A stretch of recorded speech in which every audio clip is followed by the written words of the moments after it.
You're listening to the Low Pressure Podcast, the podcast for skiers. Presented by CMH Heli-Skiing and Peak Performance. Cheers, my friend. Skål. Skål.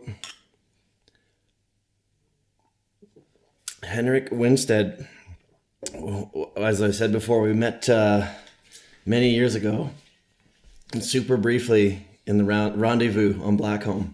Yeah. And you're showing me like the prototype first edition ever of like a 360 camera.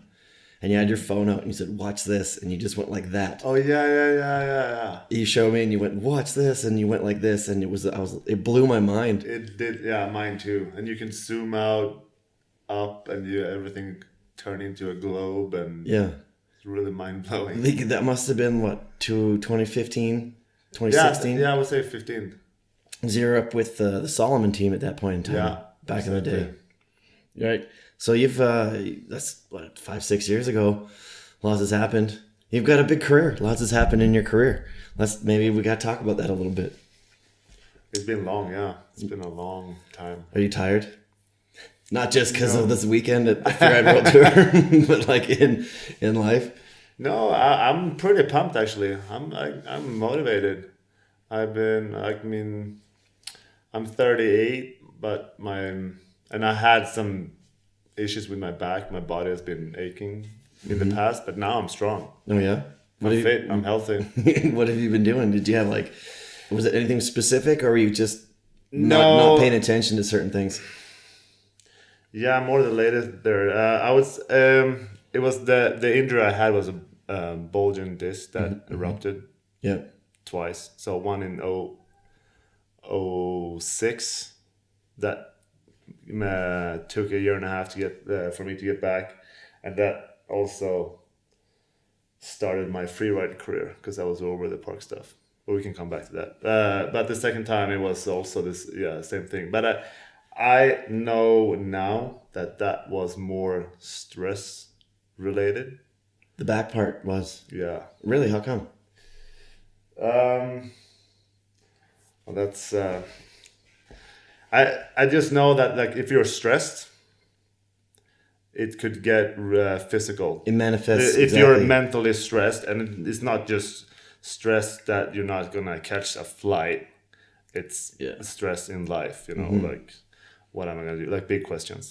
Yeah, right. When you're late 20s, when you start to turn 30 and you're like, well, what am I doing with my life? The 20s are over. Am I going to be a park rat for the rest of my life? Am I going to keep entering big air contests? Or, so it was that thing was like a transition stage? Yeah, I think the first one, actually back in 05, 06, it was because I did moguls for a few years right. For the national team. And I quit to go full on for the park and filming. Mm-hmm. And then because I was really close to getting to the Olympics in 2002, or at least I thought I was close. Yeah. And I want to give it one more shot for the 2006 Olympics in Turin. And I made an effort, but I was starting in August, the same fall as Olympics. Mm-hmm. And normally you don't do that short of a effort. It's a couple of years instead of I thought I was talented and had it, but like 4 or 5 months. I think it was exactly 5 months before the Olympics that I was starting to get back into the moguls after quit like 2 years before. You quit and then started to film, started to do your own thing. At least full time. I did that like combination in before. Right. But so I think I was just super stressed about that project, and together with bumps and all that, everything got centered to my lower back, L4, L5. And then was that the reason you didn't make the Olympics? It was actually. I'm pretty proud of how I did, because I was not in a team. Got to train with my friend was coaching the Norwegian team, so I was training with them for the first 2 camps in the fall. Then I got invited to go with the Swedish team, and I made a team. Then I needed to go to the US to collect some FIS points to be able to go. So FIS point, yeah. And to get your requirements, so that exactly, to be able to start a World Cup if I was being on the World Cup team. Right. And I ended up, or I won the US selections that fall. Really? Which was pretty awesome. But I was in a lot of pain there. And then just 2 weeks after, the disc. Oof. Was it just like a moment where you're like, oh, I can't walk? Actually, you know what? Now when I remember, because this is, what is it, 15 years ago. I was in a lot of pain, but I could kind of manage it. I got on the World Cup team. We went to Mount Gabriel in Canada. I think I skied that really bad. I rested. Yeah, I think I crashed or something. I rested for 1 week, went to Deer Valley to do that event, and I just couldn't do it. I pulled out before the contest. I went home to rest so I can do one more, because you need to get whatever top 10 or 8 to make the Olympics. Yeah. I got home to Sweden, rested for 2 weeks, and I was actually going night skiing with my girlfriend. And as I was buckling my boot, that's the moment when the disc ruptured. Really? And that was, I mean, I never experienced that much pain. It's just like you're getting stabbed in the back, literally? Yeah, like I never got tased by a taser, but it was like, I would say in between a knife and a taser. Yeah. Because that thing goes through your spine, you know, all the nerve. Like I was on the parking lot in the gravel for a good 45 minutes before I could crawl back into the car and, you know, like almost standing on my knees in the back seat. It's hard to explain. And now it's a long time since I had that pain, but it was a huge pain. Holy smokes. And did it happen again? Yeah, but not as bad. In Same 2014. And then I think that's, you know, like I was getting older. I had 2 kids. Mm-hmm. I was doing the Freeride World Tour. I was traveling a lot. You know, like where were I? I don't know, like where am I? It's amazing your body's just like, stop. Hey, dude. Yeah, I mean, stop. like you're not crashing hard enough, so you have to stay home, you know, because of a broken knee or whatever. Like we just need to make your back start aching and yeah. Well, that's interesting that you bring that up as it's like a stress thing. I've had a lot of people on the show and a lot of people talk about injuries and they leave it as that's just it. It's an injury. I blew my knee, or I did this, or I did that. But the fact that you're aware of it is really fascinating to me. Yeah, I mean, like doing what we do as a skiers, you know, people always, and many people can relate to that, you know, like, oh, that must, if you do moguls, oh, it must be so hard on your knees, or if you're jumping big cliffs or overshoot landings, like, oh, it must be so hard on your knees or your back. But a lot of times you don't have pain. But there's something that triggers the pain, you know, like it could be a full-on compression, you know, in your lower back because of you overshot a park jump or whatever. But that I don't know how to say that in English, but the other type of pain, you know, that your muscles are always cramping and just trying to defend against something that's happening, and they just kind of protect. Yeah, exactly. And I mean, the back muscles, they are, you know, they could help you lift a car, you know, or big rock, whatever. They're not there to support your upper body at all times. Mm-hmm. That's the core muscles. They do that. But if you are not connected with your core muscles, it's your big muscles that are always doing the big work, and they're not meant to do that. And eventually something's gonna fail. Something's gonna burst. Yeah, something's gonna burst. Yeah. Well, that's wild. So I'm sure most people listening to this show know who you are. You've got an extremely long career. You're still going, and you've done pretty much every discipline. You've dipped your toes in a little bit of everything. You started out on the Moguls, right? I did Alpine racing actually growing up. Started on Alpine racing, into the Moguls, and then you decided to move. And you were kind of right there when Big Air Halfpipe was really starting to take off, like just getting going. Which is pretty exciting. And then you moved on to the Freeride World Tour, which you ended up winning the very first overall Freeride World Yeah. Tour, which is what we're doing right now. We're in Verbier right now. Yeah. And are you just here kind of as a like ambassador to the sport? Are you just on behalf of Peak, or are you here doing stuff with the Freeride World Tour? No, well, one of them. I'm here now with Peak Performance, my long-term sponsor. I got signed in 99. Oh wow, 1999. Yeah. So that's Half the time that they've been in existence. yeah. So yeah, as an ambassador for them, I'm here now, skiing with some consumer that won a trip to Verbier to watch the contest, because they're a partner for the Freeride World Tour, and as a combination. And today actually I skied. There was females only could sign up to ski with me and some other guys in the team today. Yeah. So there was it was a good. I think it was 18 or 20 girls. Oh, wow. It's a big posse. Mostly Swedes actually that doing a season down here. But it was good. It was a lot of fast, good rippers, female skiers. It was fun. Big day. Yeah. So the event was yesterday. The comp was yesterday. The finals. It was pretty impressive. The big party was last night. Yeah. How was the day having to entertain all these people? As I saw you out pretty late last night. Yeah, well, when in Rome, really, you have to go out and represent in the days, in the nights. No, but I didn't go all crazy last night, for sure not.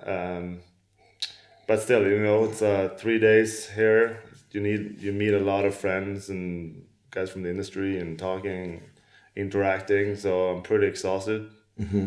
But when you go out in the mountains and with positive or motivated other skiers, that's the best cure for any doubt or hangover or whatever. It was a good day. It was a really good day. Yeah. And so I'm just thinking, I was talking to someone the other day about back in the day, like early 2000s, when, like I said, when the halfpipe, when slopestyle was just starting to take off. And speaking of parties, it was a bit loose, like quite loose back then. We've had a lot of conversations about, can you imagine if there were cell phones? Yeah. Yeah. How do you feel about that these days? Now that you've got kids and they're going to be growing up with phones and stuff like that, and you think about back on those days where I guarantee you can think of at least half a dozen times you're like, thank God there wasn't a phone there, to the kids now. Like, do you think about that kind of dynamic change? Well, yeah, I talk, with parents that have a little bit older kids, and it's a different. I can relate, because my kids are not in that age yet. How old are your kids? 12 and 9. Oh yeah, they're basically getting there. They're getting there. Yeah, it's moments away. But they're, in my eyes, they're still kids and super young and don't know anything. But it's their world now. The youth is whatever they makes it. I can't point fingers, but I hear you. Like if there were cameras and people were posting on social media, all the crazy stuff we did when we were younger. I might not I wouldn't be sitting here, maybe, or I would be bigger. I don't know. Yeah, right. Depends on how you take it. You can go like the Tanner Hall route and just post whatever the hell you want just because, and have everybody lose their minds and not give a shit. Or you can go the opposite and apologize for it, or just get canceled and just disappear. Yeah, no, but that's it's a deep questions, like I don't know, but I what I hear is that people are not, they're interacting with their friends on their phone, mm-hmm. which is to me pretty. It's crazy. They don't hang out and do what we did, talking, doing stuff.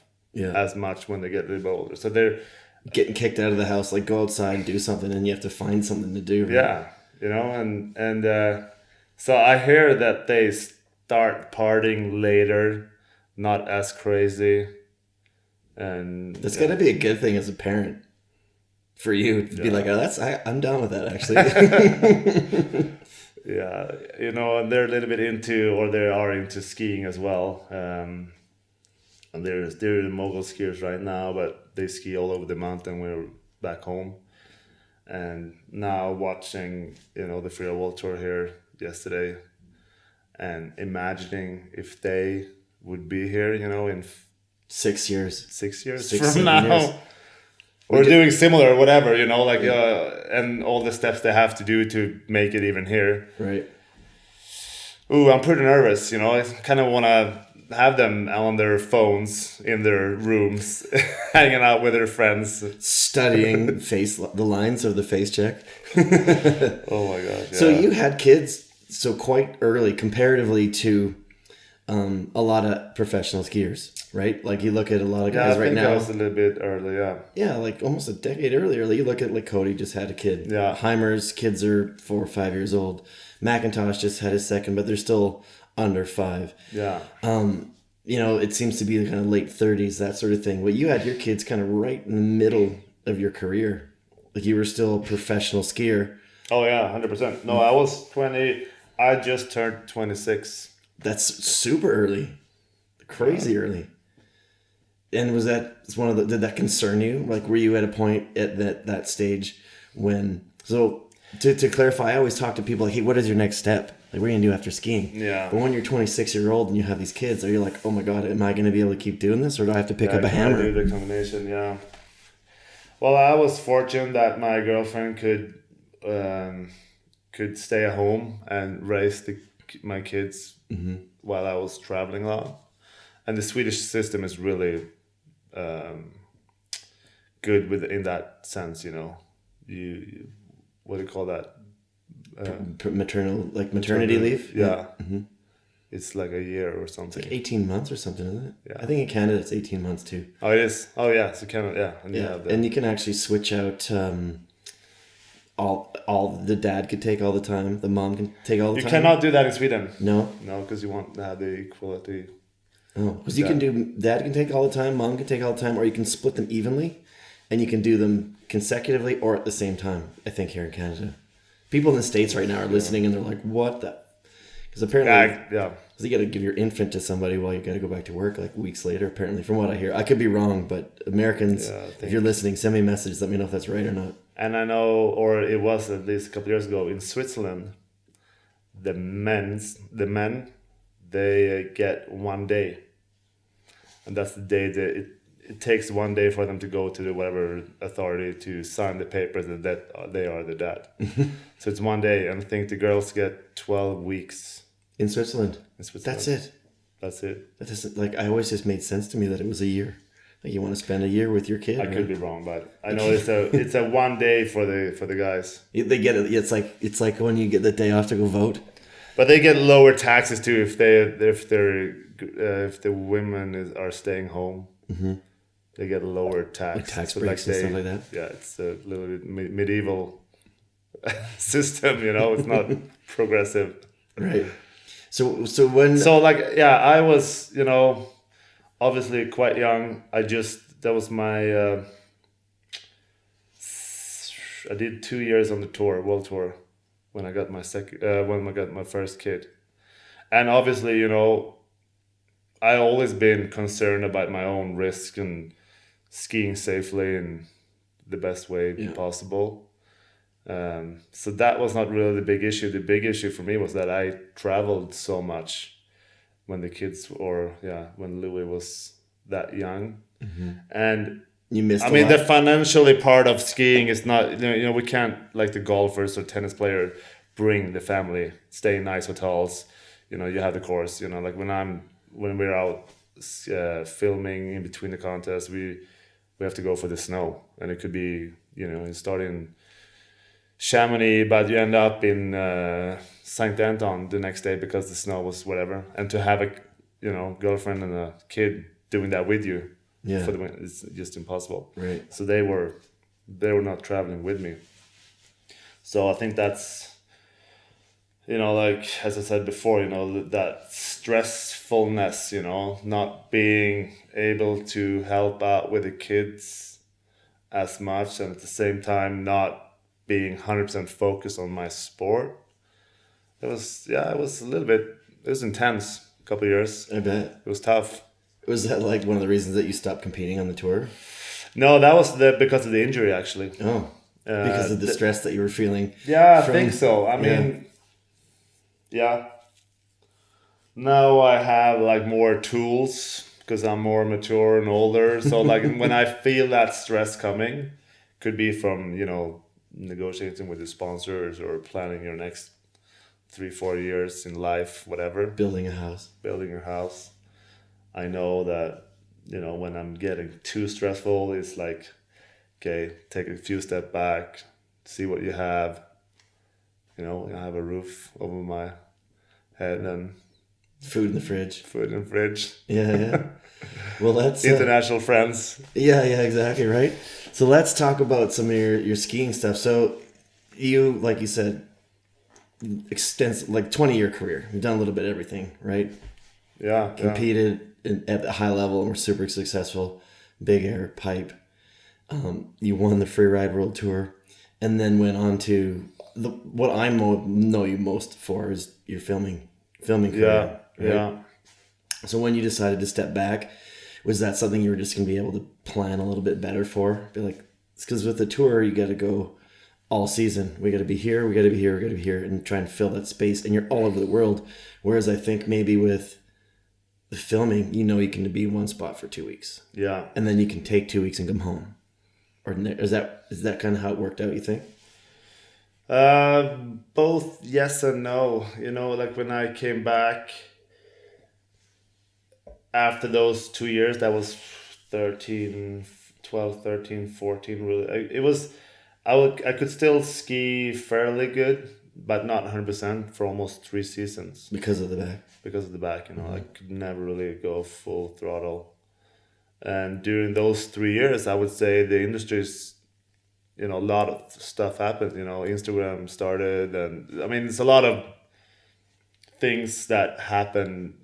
What do you say, like the commercial side of how you sell yourself, represent yourself. You know, it's all about hunting, follower, you know, all that, and less. Well, it depends how you see it, but a little bit less focus on the big ski movies. They were still out there, you know, but attention was being drawn away. But there was more ways of expressing yourself and being a huge star, you know. Right. So it was more like smaller projects driven for me for a couple of years. You know, go to Alaska for 3 weeks in April for this particular project, and not. So like I haven't been in a big ski movie since my last MSP movie, I think. But doing like more shorter. It could be for my sponsors or for myself or a combination with other riders. Right. But more like my own projects, or in a combination with those. Because you can control them, right? Yeah, in a good way. And I mean, it's not always, you know, then you add a lot of extra stress on yourself. Yeah, it's different. Yeah, exactly. I've had a lot of people be like Tatum was on this year, and she had that 2-year project that she did with CK9. Yeah. And some Red Bull stuff here and there. And I'm like, you going to do that again this year? She's like, hell no. I just want to go here and ski. And then people are going to tell me to go there, and I'm going to ski here. Yeah. And then I think I want to go there and just let someone else do all that work. There's going to be the talent. Yeah. Like the good old days, man. That's how it was, you know. Like you would plan cool trips with a photographer, maybe a filmer, but then there was someone else paying and doing all the stuff for the photographer and their filmer, because they were, you know, contracted with a film company, and you know, we all split the bills here and there, and then you know, it was much easier. Everything you did, you know, it was taken care of by someone else. You were just the talent. Like you build a jump, did you hit it?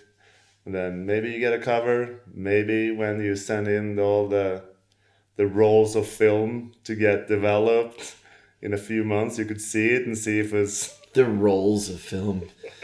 You have been in this game a long time. Oh, dude. When some of the listeners can relate, I'm sure. But absolutely. Yeah, it's, you know, Super 16. It was a struggle. Rolls of film. It's been so long that they're actually starting to come back, and people are taking they're using it. So what was your last MSP movie? Do you remember which one it was? I'm sure you do. Oh, Why did that stop? Because got injured. Yeah. Yeah, and then when you're kind of back to it, it just had been such a long time. It's just they're like, you call up Murray and you're like, hey, and he's like, who are you? Do I know this number? Yeah. No, I know. He screens your call. No, but I think it's more of a commitment from your partners, and also like you need to put in a lot of travels. Mm-hmm. We're not really filming segments back home in Åre. This year, maybe. Well, yeah, this year, yeah. Well, that's the only place they had snow. Yeah, we had a lot of snow, but but I mean, for doing big mountain stuff, you need to travel, and yeah, it just hasn't really worked out for me. I don't know if those guys would have me either. You could join Hoji, Abma, and Rubens on the old guy team. It would be so fun, man. It would actually be a lot of fun to do that. No, I think my last MSP movie was 2011, or it was filmed in 2011. Yeah, mm-hmm. That was a good year. It was, yeah. All those. I think I did 3 movies, and all 3 movies I was I was part of the end segment, closing segment. It was huge. Go with a bang. I don't know if I was the last rider, but we did really good trips up to AK, and the last one we went to Terrace, mm-hmm. Canada. Yeah, up in BC. So now you've kind of been doing your own little bits and pieces. So I was looking online and I found your YouTube channel. Yeah. And your last video you put out like 2 weeks ago. Yeah. And then the one before that was like 2020. Yeah. COVID, man. COVID. I blame COVID. But I watched it and it was interesting. So it's kind of like a vlog, kind of like, I don't know, a mix between some ski life and some Jon Olson stuff. But it's all in Swedish. I was trying to figure out how to get subtitles and stuff on there. Is there a reason that you did it that way? The reason we did it from the first place was to make it really authentic. It was, like being mic'd up, but not pretending you're the cool Swedish skier. You talk with your friends, really local and internal, or whatever you say, humor, but really honest, nothing pretending to be a cool skier, which sometimes you could end up, if I would film for MSP, I would probably sit there in the interviews or at the start and say what I think are the good stuff to say in that situation, Whereas, you did that for many years, right? I've been pretending for many years. Right? That's interesting, because I always that's one of the things about ski movies that I'm like, oh man, there's like the action and there's the talking head part where you're like, oh yeah, it was sick, we flew into this zone, blah blah blah. So lame, man. It's never funny. That's the thing, it's never funny. Mm-hmm. Maybe you say something interesting, or you're telling where you are and what you've been doing, but it's not funny. And if it is funny, the guy's like, oh sweet, like, do that again. Say exactly say what you did again, and then you end up using like the third take, and it's like yeah, that's one thing we're not. It's actors, man. Skiers are not actors. So and it was more fun in the days when people were actually trying to do some acting, like set up, especially intros. Back in the days, man, it could be hilarious. A lot of those you're laughing at them, not with them. Yeah, we were aware of that back then. I don't know, man. Because I'm sure back then, like, there was so much bravado and so much ego, and like, I'm just thinking Brad Holmes dancing on a car, rapping. Yeah. Do you know what I mean? Like, you look at that shit, you're like, that shit's dope, man. If you know what I mean? Because back then, you guys were rock stars, like superstars. This has never been done, and those times when you're glad that there weren't cell phones, they were like, no, this guy. You could walk into any kind of ski event, you get mobbed, and I'm sure you've had stories where you're just like, holy shit. Yeah, like that's a long time ago. I would say I was pretty mellow. Yeah. That's how I like to remember it. Fatherhood will do that to you. So what's the like theme of your vlog? I think, what do you have, like 12 or 13 of them out now right now? Yeah, something like that. Yeah. And what's it called? It's Windstedt Stories. So it's like we've done that. We shot them in one day, and the guy who's doing them are editing really well. So yeah, they are funny. More funny if you speak Swedish. Yeah. But that's the thing, you know. We do them really authentic, and now it feels like you know, like my kids are watching YouTube channels when they're just sit and talk or doing crazy stuff, and it's really like almost not edited at all. You know, long sequence of people talking and doing dumb shit. So I think just instead of, you know, trying to do the coolest ski movie out of Åre or whatever, you know, like this, you could, the viewer could follow me in one day hanging out with my friends doing the projects we do. Like a behind the scenes kind It's of. a little bit behind the scenes, yeah. Because I remember when I was growing up, my idols of skiing, you know, I didn't want to see them ski that much, you know, because I could get that anyway. I want to see how they live, how, you know, what they're talking with their friends about, what kind of car they drive, you know, all that behind the scenes stuff. Now you get that little bit, you know, from their social media. Which is curated a bit now too, right? Yeah. How real is it actually, right? It's not. Especially not me, my life. Well, so yeah, it's a concept that's works really well. I mean, they're long episodes, and we have like really good viewing to them. Yeah, I was looking at it and I'm like, this is all in Swedish. You've got thousands of views. All of the storyline is Swedish. All the comments are in Swedish. I'm like, this is just straight up for the Swedes. It has been the first 5 or 6 episodes. They were all subtitled, and one of them I did with Dave Treadway in Canada. Oh, no way. And that was in English, obviously. I'm gonna go check that one out. Yeah. Rest in peace, Dave. Yeah. That's wild. And then, so how come you didn't do the translation or the subtitles for the new ones? Just expensive, or is it time consuming, or what? Because I'd watch them. Yeah, I would say it was. I will tell my guy to bring back the subs. Yeah, do it. It's just a button, you know, on the YouTube. You just press the subs and they will be out there. Oh, for real? Yeah. Oh, you could go do that now. Let's go edit the video and just... Oh, will that make it automatically? Potentially? I think they so. should, man. It's 2022. I think on my channel you can hit...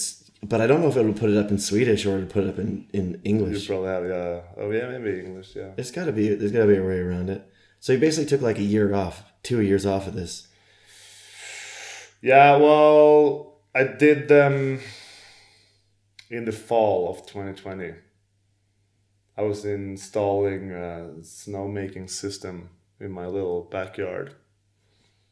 Talk a little bit about my backyard. Yeah. So I mentioned earlier, like you've been building a house for a couple of years, and now you've built like a snowmaking system. Oh yeah, that happened. That's why I didn't do it, because we started building a house. Oh really? last winter, yeah, or the year before, yeah. But yeah, man, we're building a house. Super stoked about that. Hopefully, we get finished by mid-summer, maybe. We don't have a date yet, but No. We're pretty close. Yeah. Did you just buy like a nice plot of land, or like what's all? So like this is a farmland in Åre, and everything in Åre is a little bit on slanted, you know, down to the lake. Everything is leaning. And I bought this place almost 10 years ago, 8 years ago. Just the land. Yeah, but there was no houses. We rented them out, and eventually, or because we wanted to build our own house there, but you know, life got in between. I rented the houses, and then 2 years ago we decided to let's do it. Let's knock one of the houses down, because they were really old houses, and build our new one. And Are you living in the other one? yeah, we're living in the old one of the other old ones. The whole family is super tiny, but on that property. A few years ago, I got a little rope tow that I found on like Craigslist in Sweden. For real? For real, yeah. It was in Stockholm. It was one of the ski hills in Stockholm. They gave it away if you took it down. For real? Mm-hmm. Yeah, nice. And I had my friends over. They, have the excavators and stuff. They took it down. I took my car down, put it on the trailer, brought it up there, put in the lift. How long is it? It's 125 meters, 15 meters vertical. 1.5? 15. So it's like a rail. It's more for rails, yeah. Then we, so it's been like a ongoing project. Like every year we've done something new. So the first year we did that. Obviously, put in the lift. The second year we put in some towers with good lights, and then third year I have a barn above it. So we've made a big hole in the upper floor and made a drop-in ramp. No way. But the thing is that you have to hike up. Okay. So that's the worst part. So you take the lift up and then you hike up to the barn, you drop in. And that thing adds like maybe another 7 or 8 meters vertical to the whole hill. It's sick. So it's about 25 meters maybe now. Dude, that's really So then cool. we get speed enough for like 2 kickers. 2 little kickers, and then so you're gonna get like a bobcat something next, so you can start shaping. No, jumps. so that's the thing. Yeah, after we did that, we had a really good snow year, and like we had shovels and all that, but it was a struggle. So then me and my friend, we invested in a cat. A cat? Yeah. For real? For real, yeah. A full big size cat. For your backyard? From a backyard. A little bit overkill. Is it like Atmos? Yeah, no. This is a Prenor T4, so it's a big one, like a huge With the shovel blade and the groomer, yeah, the corduroy. So you can be skiing creamy corduroy in your backyard. So some people mow their lawns. You go out and groom the backyard. Oh, it's the best, man. You go up in between the houses with that thing. It's huge. Like how wide is it? 5 meters wide or something? Yeah. Like 10 It's like a third of the vertical of your whole ski. Yeah, and then I got that, and then we had a bad snow year. So then with the help of a company, I invested in a snowmaking system. A proper one. So are you like... Did like all the neighborhood kids come and like hang out at your place? Like you can just... Yeah, well, my kids' friends, they do it. And then we had some small events and stuff. But... Like what? Tell me about those. Well, together with Nako, one of my partners, we invited... But the thing is, that all happened in the last 2 years when it's been COVID. Mm-hmm. So you have a project. Yeah, so like... but we did one the other week. We had like 30 guys over. Did a barbecue. The Henrik Windstedt backyard invitational. Yeah, something like that. No, but it's fun, man. But it's a ton of work. It's like running a ski hill by yourself in your backyard. In my backyard. Yeah, when we started up the snowmaking system. Snowmaking. Is it like, what do you call it? Snowmaking. Snowmaking, yeah, exactly that. Like So I have towers. I don't have the fan thing. Yeah. So you have the towers that like hang over. Yeah, 2 of them. Yeah. Are they on the same post as the lighting system? No, they're like on. You can tow them around. Mm. But when I start that system, I can't just shut it down because I take the water from the lake and pump it up to another pump. Yeah. And so if those say nozzles, yeah, if they freeze and I don't pump any water through it, my whole system goes. It will freeze and become solid. Yeah, and it'll probably ruin one of the pumps too. So it was like getting a new kid. I had to wake up every hour, for 24 hours, to see if they were still making snow, and sometimes there would only be one that was making snow. And then I have to, get on the ski-doo, drive 25 meters, get the propane, like a torch? Yeah, torch and, yeah. I did that for 5 nights, man. I was so exhausted after I was done with that. So this year, actually, I haven't been able to start it yet because lack of energy. Like, just you haven't really wanted to. And it's been snowing there, hasn't it? Yeah, that's the whole thing too. Like, it's been really good snowing back home in Åre, so I haven't really had to start the snowmaking system. But actually, it looks like it's gonna be cold this week. Can you make some snow? Yeah, because it was warm before I came to here to Verbier, and it was melting a lot. So I'm a little bit nervous about my April sessions, if I'm gonna be able to host them or not. So I might actually start my. That's amazing. Like your love for skiing runs so deep that you've spent thousands of hours, thousands of dollars. What does your wife think about this backyard ski hill? She's like, are you gonna start? She's like, you better start charging some tickets so we can make some money back on this thing. She definitely thinks I'm crazy. I do at moments, because it's a lot of hours, and but it's also more like the project. It's fun in itself. Yeah, it's a hobby. Like some people like trains. Yeah, right. Some people build ski. Some people build hockey rinks in their backyard. You just yeah. Where I mean, we all have our thing. Do you know of anybody else that you can think of that has built a ski run in their backyard? Actually, which is crazy, I have 2 other friends in Åre that have their own rope tow. Yeah. But no one has the groom, like the cat. He's like, you're just, no one else has a groomer though. Did they ever like drive? Is it like down the street? You drive the cat down the street and pop in and give them a run around their backyard and they come back. Oh yeah, well no, but I wish. Now the diesel though here in Europe are mega expensive, so that thing might sit now for the rest of the year.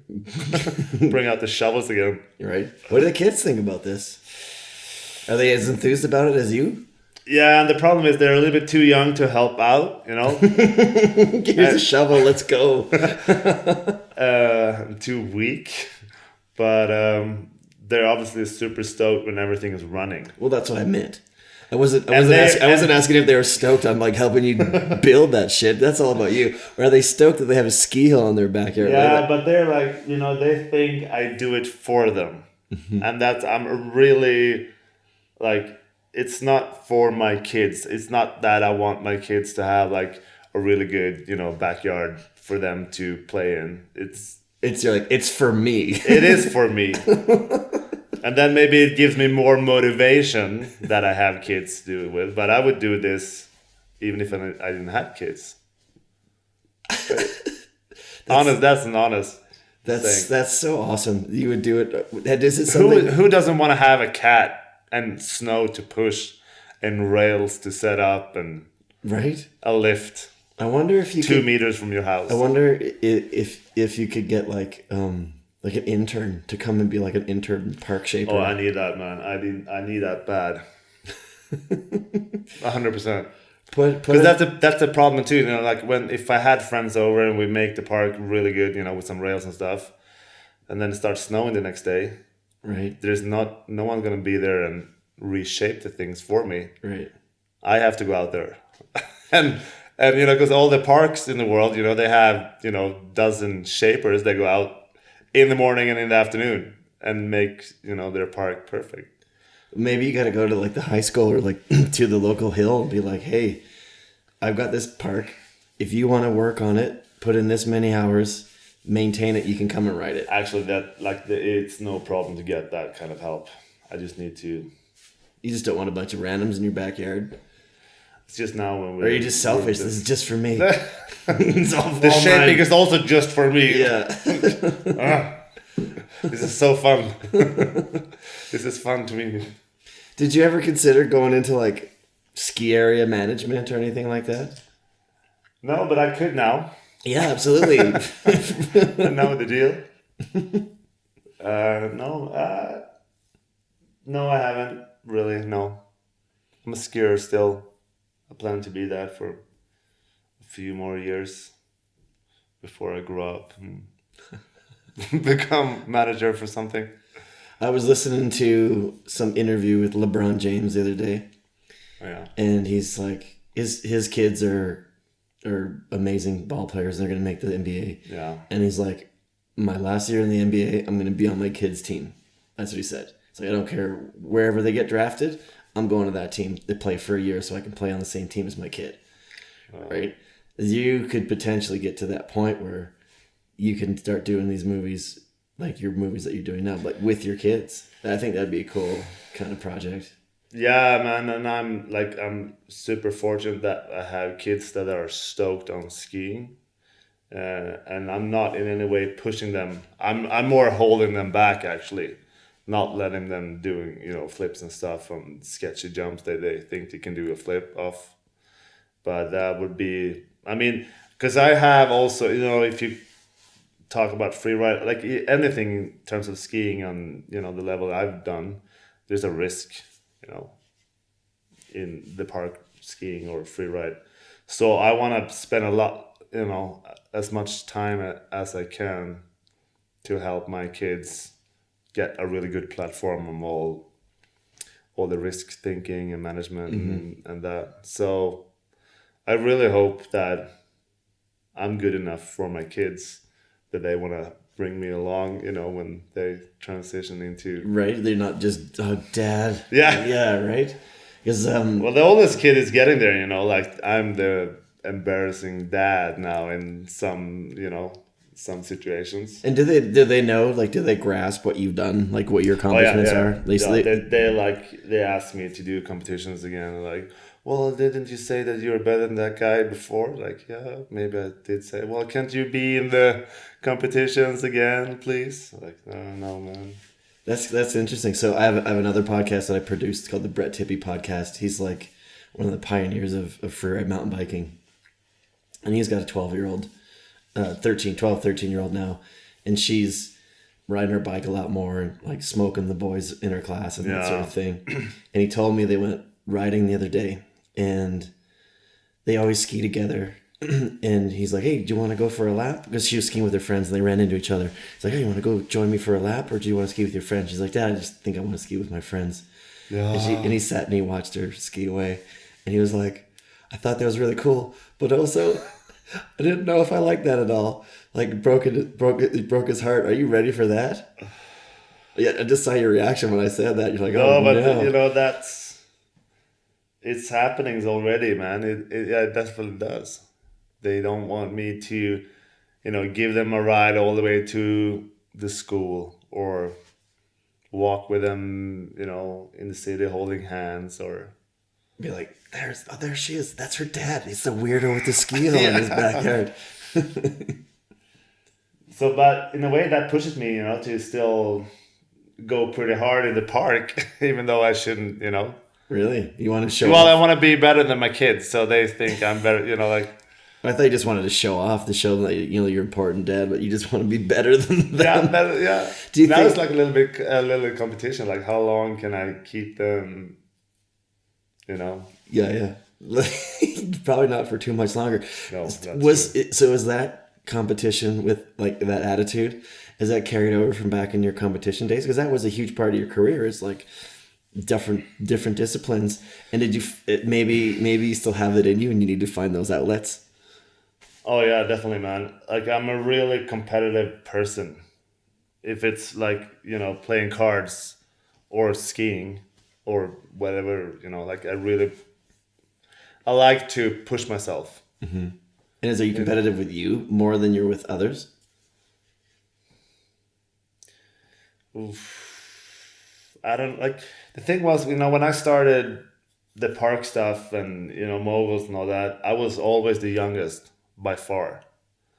And when I started freeriding, I was also one of the youngest, because I don't know, that's just how it was. And so I always wanted to be better than the older guys that were the best in the sport. Mm-hmm. So that was really like motivated for me to, to beat that guy that's been on top of the game for so long. Because, I want to be the best. Mm-hmm. But at the same time, I was also maybe not really 100% focused, because at one point I was doing, the park stuff. I was actually doing a little bit of Alpine racing when I was in the national team for Moguls. And I was doing a little bit of filming and I was doing everything. I didn't just go for big air or ski movies or moguls. I've been having a hard time just concentrating on one thing because I just like skiing that much. And that was also one of my strengths, you know, like being a good all-around skier. And that helped my career a lot in the beginning when I wasn't always winning. Right, because they'd be like, oh, this guy can do this as well. It's like you're known in a lot of circles. Like now it's a little bit more compartmentalized, right? Yeah. Yeah, 100%. Like even then a little bit so much as I've always been like a big mountain freeride focused, and that was my attention. You know, if someone was like, why didn't you ask him about his second place in the U.S. Open behind TJ Schiller kind of thing, right? Yeah. I only know about that because I just read it on fucking Wikipedia or whatever on one of your bios, right? But like, why didn't you ask him that? Because that wasn't my personal experience, but I was kind of aware of that sort of stuff, you know, where it's good when you can kind of jump on all those different venues because you reach all those people that are focused on that specific skiing niche. Whereas now it's really not quite that anymore. Someone's like, I'm a half pipe skier. Yeah. And I'm a slope skier. I'm a big mountain skier. There's not a lot of crossover. I did just have Finn Billis on the show the other day, and he's one of those rare people that competes in both half pipe and big air, or sorry, slope style and big air.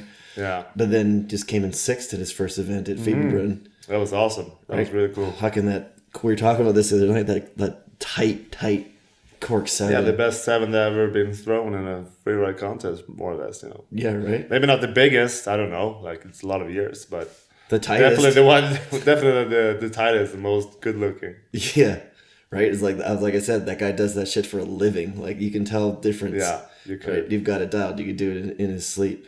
So it's interesting to kind of see where you were then and realizing now that maybe there aren't as many of those skiers now that just dabble a little bit of everything because it's become so compartmentalized. Yeah, man. Like back in the days, it was almost the same guys doing like being the best, you know, in the ski movies, in the U.S. Open and X Games, and you know, at some extent, some backcountry event as well. Maybe not free riding, but like a Cold Rush or something. Remember those? Yeah, exactly. They need to bring something like that back again. I guess natural selection is that, but for skiing. Yeah, there's not that many different competitions anymore. Yeah, they used to have like the Skiers Cup. Did you ever do any of those? The Swatch Skiers Cup? I did the first ones. Yeah, the first one. I went to Chile in 2011. That was super cool. Yeah, it was super fun. Yeah, but and then you had the line catchers, and there was back 9 or whatever it was called. That was up in Whistler. That's right. And then for park stuff like big airs, I've been competing in big air competitions in South Africa, Taiwan, Greece, Vienna. So it was so many different competitions back then because it was not a World Cup and it was not an Olympic sport yet. Right. We had US Open, X Games, Gravity Games. Like there was tons of competitions all year round, more or less. Right. I was at a little invitational jam in the Czech Republic last week. Oh yeah. And the Daniel Hanke invitation. It was so much fun. Just jam format, guys having a good time, zero stress. And I think that needs to come back. I think there needs to be. I think there needs to be more of that takes away. Like we were talking about this. I don't remember who I was talking to, but it started out with that jam format, and then is getting very serious. Especially this recently, just because we just had another Olympics. But I'd love to see it loosen a bit and have a lot of those athletes kind of go back to the, like you were saying, everything's coming back. Yeah. Start filming on film again, and and have backcountry kicker competitions or exhibitions in Taiwan again. Mm-hmm. I've always wondered if we could pull together like a Masters event. So get like the Colby James Wests and the Jon Olsons and get TJ out of retirement, get you hitting a big air jump. Maybe we could build it in your backyard. Oh, that would be so much fun, man. We definitely know how to do it. That's for sure. The Windstedt Masters. You got to be over. You got to be over 35 or 30. How old are you now? What's he doing now? You were friends. He's 1 year older than me. He's 39 then. Yeah. Because you guys were tight for a long time. Swedes, same teams, that sort of stuff. Did you ever ask him any advice about his YouTube stuff? I haven't seen him in years, man. No. Yeah, we never crossed paths. He doesn't ski, and I don't drive fancy cars. And you're too busy building a ski resort in your backyard. But he's a father now too, so I could maybe help him with some little bit of advice about the kids. Yeah, right. You figure that out. I mean, he helped me back in the days with the tricks and stuff and being a good skier. So maybe now it's my time to pay back and give him some kids advice. Yeah, That's right. what I can do for him. Is there anybody that, like from back in the day, that you're still really close with? That you still, even though you don't ski a lot, but do you have a lot of close connections with a lot of those people? Or I do know when you got the kids, you kind of have to spend a bit more time. Time flies. No, but I have a good connection with most of the guys back in the days. We don't regularly talk or anything, but There's always that bond though, right? Yeah. It's like with true friends, you can not see each other for 5 years and then catch up and then sit in a car in silence and feel completely comfortable. yeah. Without Like, I mean, speaking. I known Candide and Tanner for 22 years now, It's always good times when we meet, but sometimes it takes years before we are paths crosses. Right. Do you And get Cody and Do you get inspired by those guys? Still, Yeah, it's awesome, man. Still doing what they're doing. Yeah, 100%. It's really like I'm a skier, and they are too. Obviously, That's exactly like their core of their being. yeah.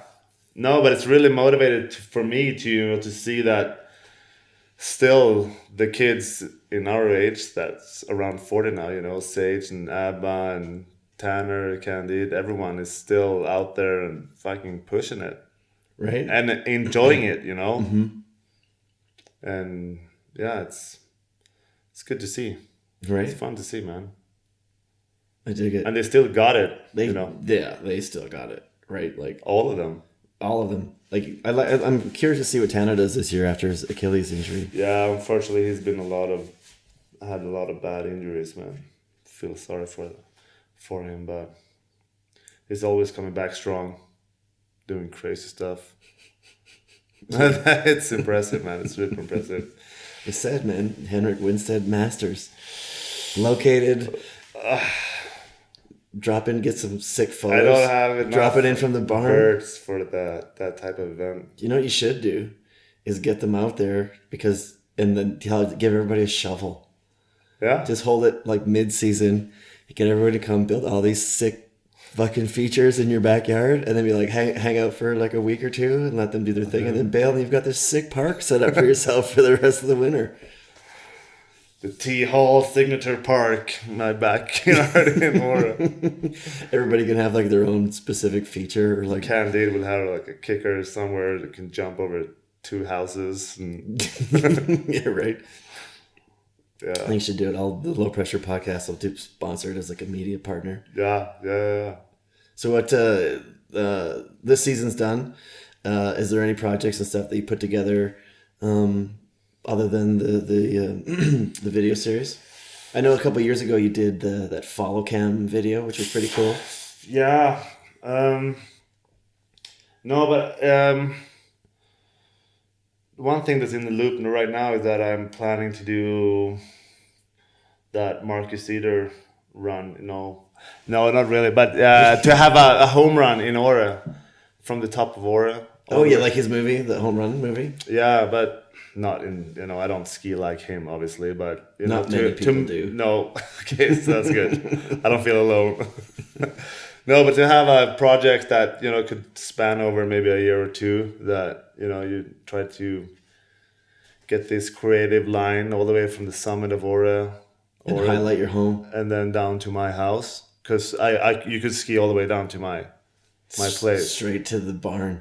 straight through the barn. Actually, That's a Candide move right there. Isn't Yeah. it? Yeah. It's like one of those days. you can ski through my barn into the drop-in ramp, and then through my signature park, Tanner Hall's Park, and then catch the lift and then go back up.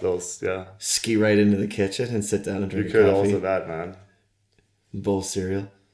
Yeah, but that's something I'm thinking about. But otherwise, like we just got through COVID, so this is the first 2 months in 2 years I've been traveling. Oh yeah. Yeah, I didn't leave Sweden at all. Has it been nice though? It has. Good, and also good timing with building the house and, almost land a little bit, in life. Hanging out more with the kids and, all that. But, now the world is open again. So hopefully for next season, we can start planning now to do some sweet trips and some projects. You get your itch, right? That's something you did. You did it for 20 years, and all of a sudden you can't. I'm sure, just like, whoa, what? Well, as you said before, we had a good snow season in Åre, but it's also when I spent a week in Canada heli skiing this year, and it's just something you missed bad. Good terrain and good snow. And who'd you go out with?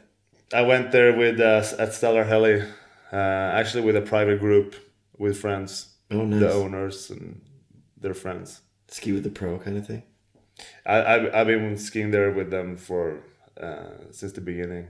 I actually linked, it's a long story. I helped the Swedish guys to invest in Stellar Heli, so I've been on their loyalty program here for many years. Yeah, just cashing in on your commissions, yeah. Right? It's a trip every once in a while. Yeah, it's super nice, man. It's super nice. I'm really fortunate to be able to do that. Awesome. But so to be able to go out in the world now and ski, awesome training, good snow. I've definitely missed that. And then travel around. Is there any place that was on your bucket list that you still haven't been to yet, or some place that you want to return to? AK, man. You don't think? But I don't know if I have it though. Yeah. That's the thing, I'm sure once you get up there and your brain and your muscle memory is there, it's just a matter of is my physical self deteriorated to a point where I can't handle this anymore? Because when you get to a point where your mind wants to go that fast, but your body's like, whoa, old man. And that's this thing too, the speed is what you need to build up. Because if you're not out there competing or filming that much, you lose the speed. The speed and the edge, right? Yeah. Yeah. I still hit big cliffs, and actually did my first double backflip in the train park the other day. So I can still push myself. Mm-hmm. But, I need to take my time at the start to get all the senses ready and really feel it, but when you're competing or filming, big stuff, you gotta be ready for it. Yeah, you gotta train for it. You gotta work your way. You do, definitely. Yeah. You need to, Sweet. I love it. Well, stay tuned, everybody that's listening, for next winter's, Henrik Windstedt Masters Invitational at the Tanner Hall Backyard Terrain Park in Åre, Sweden. I will 100% be there for that. Oh yeah, you're most welcome. You could build some bleachers back there too, kind of like what's it? That baseball movie. If you build it, they will come. Field of Dreams. Yeah. Ski Park of Dreams. Dream world. Right on, man. Well, it's late. It's been a long couple days. It has. I appreciate you coming by for a chat. Thank you, man, for having me. Yep. And till next time. Oh, where can people follow you if they don't already? Instagram. Oh yeah, Instagram. Yeah, just search my name, Windstedt, Henrik Windstedt. With a DT. Windstedt. Windstedt. Windstedt. I always read it like that in my head. Windstedt. Anyways. Windstedt. Yes, thank you. Henrik Windstedt. Thanks, buddy. Thank you. You've been listening to the Low Pressure Podcast, the podcast for skiers. This has been a Redmark Media production.